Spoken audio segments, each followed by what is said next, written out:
നമുക്ക് അരവിന്ദന്റെയും മക്കളുടെയും നാളത്തെ നല്ലൊരു കഥ കേട്ടാലോ? അതിനുമുമ്പ് ഒരു കാര്യം പറഞ്ഞോട്ടെ, വീഡിയോ ഇഷ്ടപ്പെടുവാണെങ്കിൽ ഒന്ന് ഹൈപ്പ് ചെയ്യാൻ മറക്കരുത് കേട്ടോ. അങ്ങനെ നമ്മൾ കാണുന്ന വിനീത് അരവിന്ദന്റെ വീട്ടിലേക്ക് വരുവാണ്. അങ്ങനെ മരണ സമയത്ത് ശാരദ രാധമ്മയും കൂടെ സംസാരിച്ചുകൊണ്ടിരിക്കുകയാണ്. വിനീതിനെ കണ്ടു കഴിഞ്ഞപ്പം ശാരദ പറഞ്ഞു, വാ മോനെ വന്നിരിക്കാനൊക്കെ പറഞ്ഞു. അല്ല, ഇവിടെയുള്ളവരൊക്കെ എന്തി അമ്മായിന്ന് ചോദിച്ചു. നീള സ്കൂളിൽ പോയി, പിന്നെ യമന കോളേജിലും പോയി, കാവേരി ജോലിക്ക് പോയി. അപ്പൊ ഗംഗ കടയ്ക്ക് പോയിക്കോ സാധനം വാങ്ങാനായിട്ട്. കടയ്ക്ക് സാധനം വാങ്ങാനോ? എന്തിനാ അമ്മായി അവളെ കടയ്ക്ക് വിട്ടിരുന്നേ? എന്നോട് പറയായിരുന്നു, ഞാൻ വാങ്ങിച്ചോണ്ട് വരില്ലായിരുന്നു എന്ന് ചോദിച്ചു. അത് സാരമില്ല, എന്നാൽ ഇത് ശരിയാന്ന് അമ്മായിക്ക് തോന്നുന്നുണ്ടോ? അവളെ തനിച്ച് വിടേണ്ട കാര്യമൊന്നും ഇല്ലായിരുന്നു പറഞ്ഞു. പിന്നെ ഇതിന് ഭയങ്കര വിഷമായിരുന്നു. ഗംഗ കടകിലേക്ക് പോയെന്ന് അറിഞ്ഞു കഴിഞ്ഞപ്പോ സമയം ശാരദ ചോദിച്ചു, ഇതെന്താ മോനെ നിന്റെ കയ്യിലൊരു ബിഷോപ്പർ? അതെ, ഞാൻ ടൗണിൽ പോയി കഴിഞ്ഞപ്പോ കുറച്ച് പച്ചക്കറി പലചരക്ക് സാധനങ്ങളൊക്കെ വാങ്ങിയതാ ഇവിടത്തേക്ക്. അതിന്റെ ആവശ്യമില്ലായിരുന്നു മോനെ, ഇവിടെ ആവശ്യത്തിലുള്ള സാധനങ്ങളൊക്കെ ഇവിടെ ഉണ്ടെന്ന് പറഞ്ഞു. അത് സാരമില്ല അമ്മായി, ഇരുന്നോട്ടെ, ആവശ്യം വരും, വീടല്ലേ, എപ്പോഴും കടയിലേക്കൊക്കെ ഓടാൻ പറ്റുന്ന കാര്യമാണോ? അങ്ങനെ പോകാനായിട്ട് ഇവിടെ ആരാ ഉള്ളതെന്നൊക്കെ ചോദിച്ചു. അതെല്ലാം കേട്ടുകഴിഞ്ഞപ്പം രാധമ്മയ്ക്കും കണ്ണു നിറഞ്ഞു പോയി. കാരണം ഈ വീട്ടിലത്തെ ഓരോ കാര്യങ്ങളും അറിഞ്ഞും കേട്ടും ചെയ്യുന്നവനാണ് വിനീത്.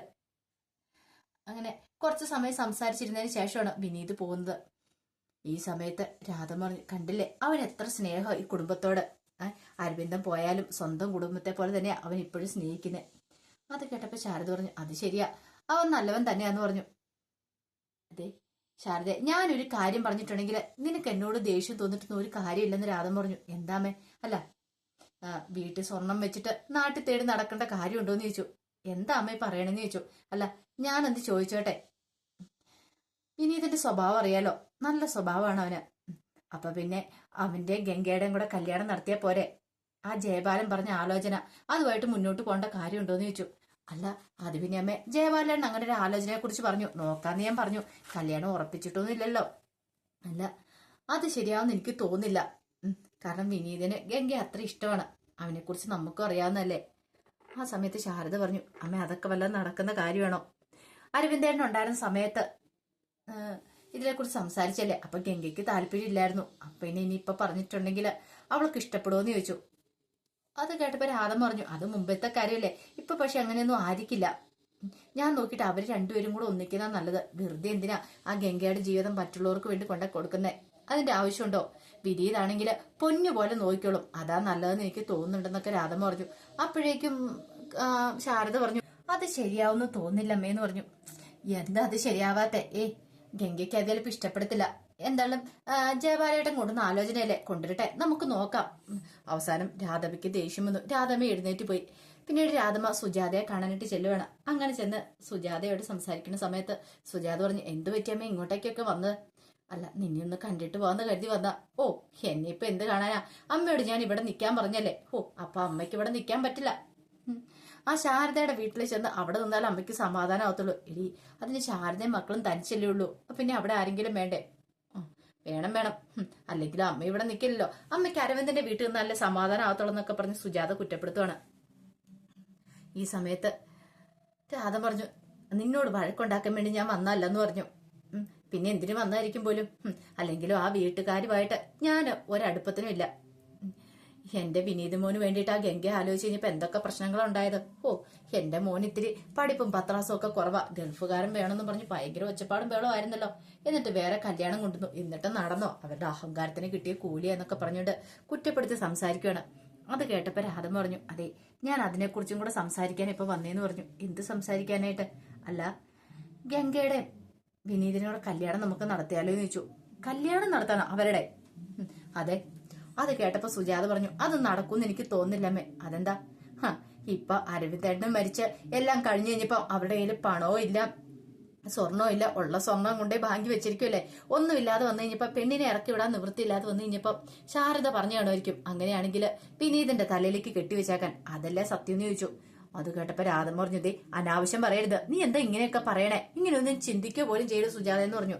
പിന്നെ അമ്മ പറയുന്നതൊക്കെ ഞാനങ്ങോട്ട് വിശ്വസിക്കണം? എന്റെ അമ്മേ, ഇതൊന്നും കേട്ടിട്ട് ഞാൻ വിശ്വസിക്കത്തൊന്നുമില്ല. ഈ പറയുന്ന ഗംഗയ്ക്കൊക്കെ എന്തൊരിതായിരുന്നു. അരവിന്ദൻ ഉണ്ടായിരുന്ന സമയത്ത് അവൾക്ക് ഗൾഫുകാരനെ മാത്രം മതിയായിരുന്നു. ഇപ്പൊ എന്താ, അവക്ക് എന്റെ മോനെ വേണോന്ന് ചോദിച്ചു. അതെ, നീ ഒന്ന് സമാധാനമായിട്ടിരിക്കും സുജാതെ. അവർ തമ്മിലുള്ള വിവാഹം നടത്തുന്നത് നല്ലതല്ലേന്ന് ചോദിച്ചു. ഓ അങ്ങനെയാണോ? അമ്മയ്ക്ക് അങ്ങനെ ഒരു മോഹമുണ്ട്. ഒരു കാര്യം ചെയ്യാം, അമ്മ ചെന്നിട്ട് പറ ആ ശാരദയോടും ഗംഗയോടും എന്റെ കാല് വീണ് മാപ്പ് പറയാനായിട്ട്. അങ്ങനെ പറയുവാണെങ്കിൽ ഞാൻ ഈ ബന്ധത്തിന് സമ്മതിക്കാം, അല്ലാതെ ഞാൻ ഈ ബന്ധത്തിന് സമ്മതിക്കില്ല എന്ന് പറഞ്ഞു. രാധമ്മയ്ക്ക് ആകെപ്പാടെ വിഷമമായിപ്പോയി. എന്ത് ചെയ്യാൻ പറ്റും? ഒടുവിൽ രാധമ്മ പറഞ്ഞു, നീ ഒന്നും നന്നാവാൻ പോകുന്നില്ലെന്നൊക്കെ പറഞ്ഞ് ദേഷ്യപ്പെട്ടാണ് സുജാതയുടെ അടുത്തുനിന്ന് ഇറങ്ങിപ്പോന്നെ. സ്വന്തം മോളാണ്, പക്ഷെ പറഞ്ഞിട്ട് കാര്യമില്ല. അങ്ങനെ അന്ന് വൈകുന്നേരം ശാരദയും മക്കളൊക്കെ ആഹാരം കഴിക്കാനിരിക്കുകയാണ്. ഈ സമയത്ത് ശാരദ ബാക്കി എല്ലാവർക്കും ആഹാരം എടുത്തു കൊടുത്തു. പക്ഷെ എങ്കിൽ കാവേരിക്ക് മാത്രം കൊടുത്തില്ല. കാവേരി ഒരു ദേഷ്യമായിരുന്നു. അപ്പോഴേക്കും കാവേരി പറഞ്ഞു, ഇതെന്താ ഗംഗേച്ചി, എനിക്ക് മാത്രം എടുത്തു തരാൻ എല്ലാവർക്കും ഇത്ര ബുദ്ധിമുട്ടെന്ന് ചോദിച്ചു. ശാരദ പറഞ്ഞു, തനിച്ചങ്ങെടുത്ത് കഴിച്ചാൽ മതി. അങ്ങനെ ഒന്നും രണ്ടും പറഞ്ഞ് രണ്ടുപേരും വഴക്കായി. ഗംഗ പറഞ്ഞു, ഒന്നും നിർത്തുന്നുണ്ടോ? എപ്പോ നോക്കിയാലും രണ്ടുപേരും വഴക്കായിരിക്കും. ഈ കുടുംബത്തിൽ ഇപ്പൊ സമാധാനം എന്ന് പറഞ്ഞ ഒന്നും ഇല്ലാതായി തീർന്നിരിക്കുന്നു എന്നൊക്കെ പറഞ്ഞ് ചീത്ത പറഞ്ഞുകൊണ്ടിരിക്കുകയാണ്. ഇനിയിപ്പൊ അമ്മ എന്തൊക്കെ പറഞ്ഞാലും ശരി, ഞാൻ എന്താണെങ്കിലും ആ ജയപാലനങ്ങളെ അങ്കിളേന്ന് പോലും വിളിക്കാൻ പറ്റില്ല. അയാൾ എനിക്ക് സപ്പോർട്ട് ചെയ്യാൻ പറ്റില്ലെന്ന് പറഞ്ഞു. അപ്പൊ ജയപാലന്റെ പേരില് ശാരദയ്ക്ക് ദേഷ്യമായിരുന്നു കാവേരിയോട്. കാവേരി കള്ളത്തരം പറയണ ജയപാലൻ ഒരിക്കലും ചതിക്കില്ല എന്നൊക്കെ ഒരു വിശ്വാസമായിരുന്നു. പക്ഷെ ജയപാലന്റെ ശരിക്കുള്ള സ്വഭാവം ശാരദയ്ക്ക് അറിയണ്ടായിരുന്നില്ലല്ലോ. ഈ സമയത്ത് കാവേരി വീണ്ടും പറഞ്ഞു, അമ്മ എന്നോട് വഴക്കടിച്ചിട്ടും കാര്യമൊന്നുമില്ല. അയാള് പക്ക ഫ്രോഡാന്നുള്ള കാര്യം എനിക്കറിയാം. ശാരദ നീ മിണ്ടാതിരിക്കടി, അവള് പറയുന്ന പറച്ചില് കേട്ടില്ലേ?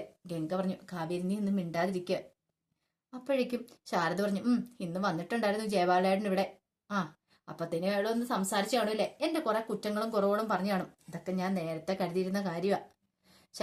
ശാരദ പറഞ്ഞു, അതിന് മാത്രമല്ല, ഗംഗയ്ക്ക് ഒരു കല്യാണാലോചനയായിട്ടാ വന്നത്. കല്യാണാലോചന? ഗംഗേച്ചിക്കോ? ആരമ്മേന്ന് വിനി ചോദിച്ചു. ചെക്കൻ ഏതാന്ന് ചോദിച്ചു. അതറിയില്ല, ജയപാലന്റെ സ്വന്തക്കാരിൽ ആരോ ഒരാളാന്ന് പറഞ്ഞു. കാവേരി പറഞ്ഞു, എങ്കില് അയാള് പക്ക ഫ്രോഡായിരിക്കും. ഗംഗേച്ചിക്ക് ഒരു ആലോചനയായിട്ട് വരണമെങ്കിലേ അങ്ങനെയുള്ള ഒരിടത്തിനെ കൊണ്ടുവരത്തോളെന്ന് പറഞ്ഞു. ഈ സമയത്ത് ഗംഗ പറഞ്ഞു, അമ്മേ തൽക്കാലത്തേക്ക് ഞാൻ കല്യാണത്തെ കുറിച്ചൊന്നും ചിന്തിക്കുന്നില്ല. അതെന്താടി അങ്ങനെ പറഞ്ഞേ? അമ്മ ഒന്ന് ചിന്തിച്ചു നോക്കി. ഈ വീട്ടിൽ ഓരോ ദിവസം എങ്ങനെ തള്ളി നിൽക്കുന്നു എന്നുള്ള കാര്യം നമുക്കല്ലേ അറിയുള്ളൂ. യമുനയുടെ ഫീസും കാര്യങ്ങളും കൊടുക്കാൻ പോലും പൈസ ഇല്ലാതിരിക്കുന്ന അവസ്ഥയായിരുന്നു. അതൊക്കെ മറന്നിട്ടാണ് അമ്മ ഇങ്ങനെയൊക്കെ പറയണെന്ന് ചോദിച്ചു. എടി കല്യാണക്കാരെയൊക്കെ ജയപാലേട്ടൻ നോക്കിക്കോളാന്നാ പറഞ്ഞേ. അപ്പോഴേക്കും കാവേരി പറഞ്ഞു, അതൊന്നും ശരിയാത്തില്ലമ്മേ. അയാൾ അങ്ങനെ പറഞ്ഞിട്ടുണ്ടെങ്കിൽ അതിന്റെ പിന്നിൽ എന്തെങ്കിലും ദുരുദ്ദേശം കാണുമായിരിക്കും, അല്ലാതെ അയാൾ അങ്ങനെയൊന്നും പറയത്തില്ല എന്ന് പറഞ്ഞു. എന്താണെങ്കിലും ഈ കല്യാണത്തിന് ഞങ്ങളാരും സമ്മതിക്കില്ല എന്ന് പറഞ്ഞു. ആ സമയത്ത് യമുന പറഞ്ഞു, ഒന്ന് വന്ന് കണ്ടിട്ട് പോകുന്നതല്ലേ നല്ലത് എന്ന് ചോദിക്കണം.